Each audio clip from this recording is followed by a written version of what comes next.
Teologija. Približno si predstavljam podobo pred vašimi očmi. Zgrbljenega, starega meniha z veliko kapuco na glavi, ki žebra nerazumljive psalme. Kar je za marsikoga edina možna slika, če kdo o sebi izjavi, da je teolog. Občudovati je treba njegovo v stoletjih nakopičeno znanje in zmožnost, da vstaja ob 3 zjutraj. Ampak ali se ni za Božjo voljo znašel v napačnem svetu?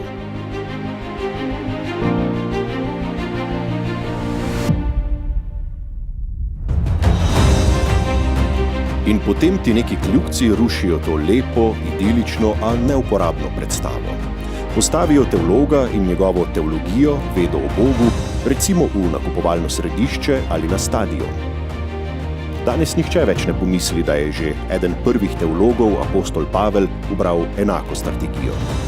Zame je teologija res tista veda, ki mislim, da bolj kot vse ostale vede združuje na eni strani stroko, na drugi strani pa tudi osebnostno rast in prepričan sem, da brez te osebne, duhovne rasti teologiji nekaj manjka. Teologija mi pomeni moj poklic, ki sem mu zapisan že dobrih 15 let. Naprej mi teologija pomeni poleg znanosti način življenja, predvsem pa mi teologija v mojih vsakodnevnih srečavanjih z ljudmi pomeni usmeritev, bodisi v komunikaciji, bodisi v odnosih z ljudmi, kateri so poklicani k meni ali pa jaz k njim. Naj se torej naš skupni ogled stadiona ali nakupovalnega centra prične. Mogoče se bo kljub vsemu izkazalo, da lahko teologi tudi danes osupnejo poslušalstvo, kot sta ga znala osupniti Peter in Pavel. Mogoče je v njihovih skozi stoletja nakopičenih izkušnjah tudi kakšno sredstvo, ki zna ublažiti naš nori vsakdanji tempo. Morda se še prav tako dobro kot njihovi zgodnji vzorniki znajdejo v vlogi menedžerjev superzvezde Jezusa iz Nazareta, katerega zvezdništvo ni zgolj od danes do jutri, temveč traja skoraj 2000 let. In kar je še bolj nenavadno, nemara se lahko to zgodi prav z orodji, ki so jih kdaj že razvili zakrinkani menihi.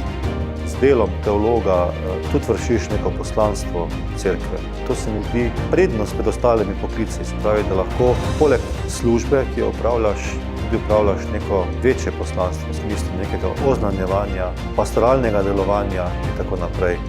In to se mi zdi tista dodana vrednost teologije in tudi, bi rekel, prednost, saj pri tem delu tudi osebno veliko prejmeš. Nobene potrebe pa ni, da bi se vsi teologinje in teologi po vsej sili tlačili v meniške drese. Kajti teologinje in teologi, od Petra do Hansa Ursa von Balthasarja, so se kot menedžerji dobro zavedali, da je superzvezdnik, o katerem govorijo, vedno svež in za vsakogar nov. Zato se dobro znajdejo v vsaki dvorani in v vsakem dresu.